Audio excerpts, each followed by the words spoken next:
Hem de posar-hi una mica d'intel·ligència i de perspectiva. Podem fer coses que no podríem sense aquesta eina. Estem davant d'una revolució. Un dels efectes inequívocs de l'adopció de la intel·ligència artificial té que ser la millora de la productivitat. Els que en saben tampoc poden acreditar una eficiència, unes garanties, un resultat. Això és un tema de confiança? És un tema d'intuïció? Hem de tenir també els professionals com per valorar si el que se'ns pretén vendre té sentit o és fum. Ens podem arruïnar una vegada més per indecisions equivocades en aquest tema. Jo amb això també sóc partidari de començar sense gaires ambicions, però pas a pas i amb coses que de veritat preveiguem que a curt termini aportaran valor. Has de passar una mica de l'expert a l'explorador, que el president de Mango li dedica 2 hores a la setmana a formar-se amb intel·ligència artificial, i no deu ser perquè ell aporti solucions, sinó per entendre els seus equips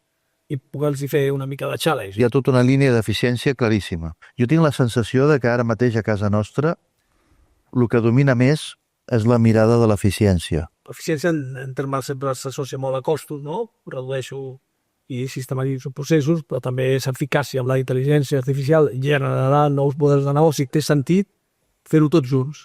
Passi d'aquesta visió més d'expertise i de coneixement a una visió més d'explorar. Les bases de dades han de tenir una consistència i un rigor i una granularitat. L'empresa hem de generar riquesa i hem de ser competitius, etc. Llavors, aquesta gent no poden viure en un món tancat, reclosos amb l'excel·lència de les dades. No, escolti, això ha d'estar al servei d'algunes coses i vostè haurà de donar compte i resultats dels recursos, dels objectius que hem fixat, de no equivocar-nos gaire. Però el missatge és vigila bé les dades, encara que no tinguis la capacitat de tenir un departament propi. Tota aquesta revolució de software que ara arriba, si no tens les dades endreçades, deixa-la estar. Hem d'acostumar-nos a mirar l'empresa des d'un àmbit que fins ara no teníem.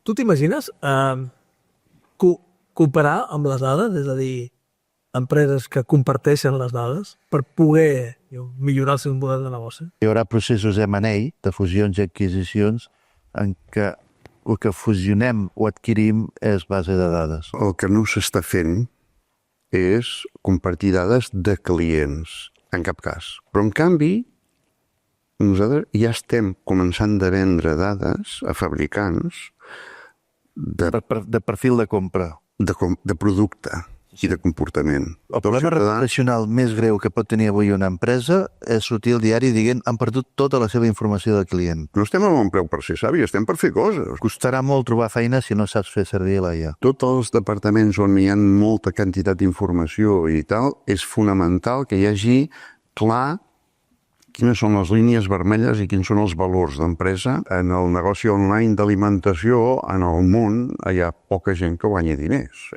Però sorgeix una qüestió, que és que ens adonem que els clients omnicanal, que ens compren els 2 canals, són els millors clients. I, per tant, més volum, més fidels, productes de més marge, tiquet mig més alt. El negoci online ens aporta ja algunes setmanes més del 6% del total de venda.